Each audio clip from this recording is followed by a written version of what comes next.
So, like I say, all this happens in Germany, and like I say, normally I'm Mr. Miner, Mister Digger, Mister Digging, Mister Inventor, inventing new things, and all of a sudden, like I say, because this one person, I guess he had spent his whole lifetime becoming this great kingpin that was powerful and rich and influential and able to control people and able to get people to do whatever he wanted, and like he would always use, he'd always like trade drugs for sex or something like.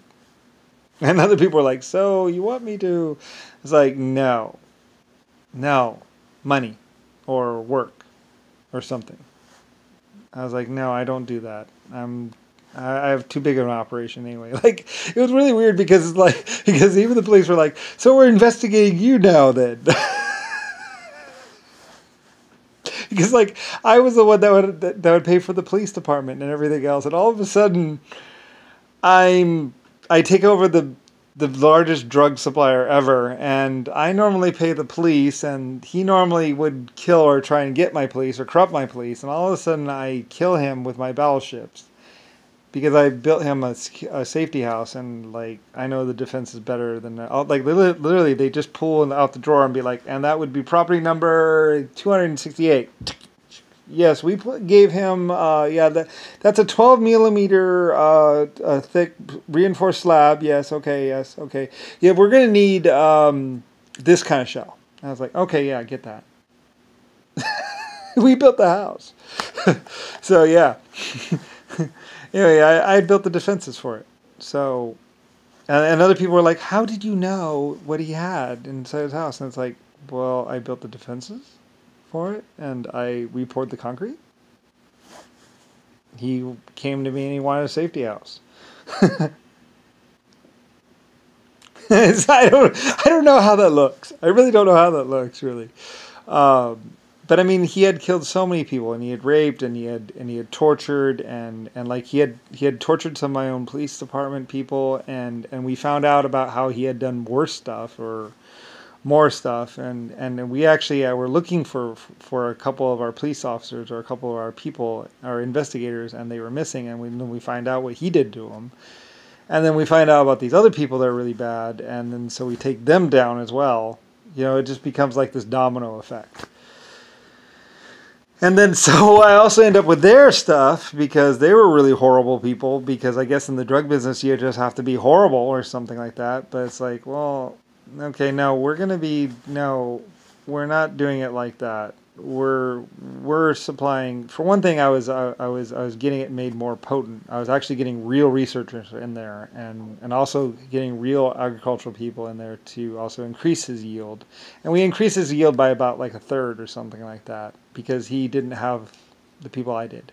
So we increased the yield by about a third, and then they were talking to his girls or whatever they normally uses, because after we kill, So, and it's like military. It was a weird. It was one of those once in a lifetime moments where like I say, I took out, I was like, and I want to see these locations too. By the way, let's get some photographs of them and get some intel on them.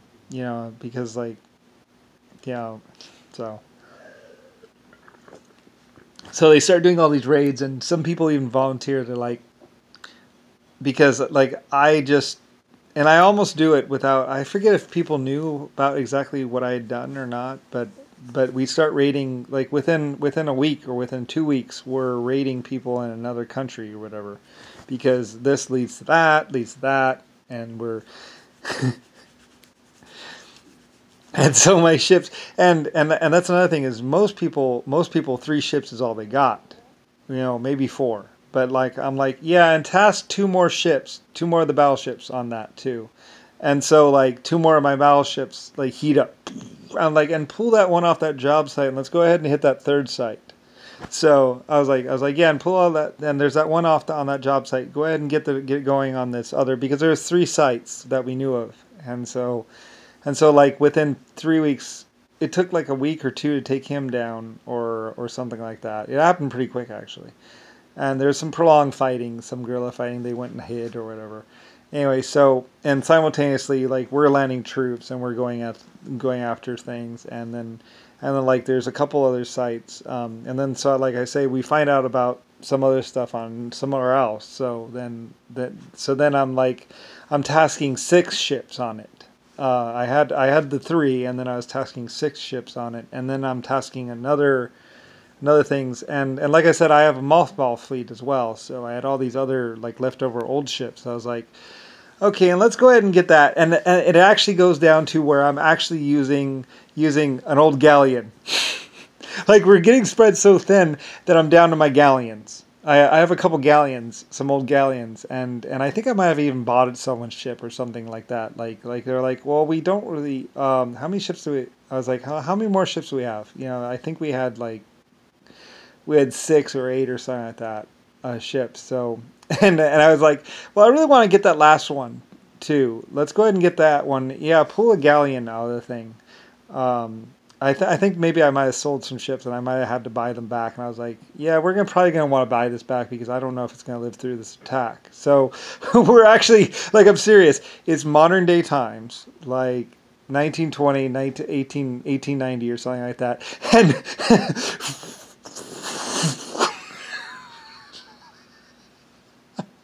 not even joking. Not even joking. Like modern day Arburg, and there's a galleon. I have a galleon on it. Like so, because there's these docks. So, like I don't usually use galleons, but so like there's this galleon. It's like so there's this dock, and we have to do this raid. So they pull the galleon up, and they do it sideways, and they're like boom. It's like I forget what year it is. Like 18. It's like 1890, 1910, 1920, and we're using a galleon because other battleships can't get there in time because they're like, well, they're gonna scatter. And I was like, yeah, so let's use a galleon. Like in the old days. And the story from it, I hear the story afterwards. They're like, "You're shitting me!" Like, no, like they said, so it's this classic because like I had galleons, of course, so I have the classic galleons. So one of my classic galleons, and he pulls up to this dock, and and fire. They thought it was like they did not like people afterwards are like we didn't really think it was going to fire. Who uses galleons anymore? I was like, well, I was short staffed. We were running out of ships. So they have to get some old people to get in there with some young people, and they're firing full on into this warehouse. There's like this warehouse, and so we're like, boom, boom, boom, and they do this hit on a warehouse because it's all guards, and so because I have my other battleships are firing on these other positions, and we're doing like this massive raid, massive. So I'm using all 8 of my battleships here, and so because we're actually hitting strategically in like 4 countries all at once, basically, because the one leads to the other, blah, blah, and we get all this intel. So like I say, so I have to pull out the mothball fleet, which is 2 galleons. Actually, I think there's a 1 galleon, and I think I had another smaller galleon or something like that. And because there's this one warehouse, and then there's this other site, too. I mean, it was ridiculous. I was like, yeah, let's pull them all out. Get them all out. So all of a sudden, everyone's mobilizing. I'm hiring on all new people, like a whole bunch of new people. Like it was a classic moment that no one ever heard about, because like I say, I have this galleon. It's like 1928, 1928, somewhere around in there, and I'm using a galleon. They have to foundry. I think they might have had to foundry the cannonballs.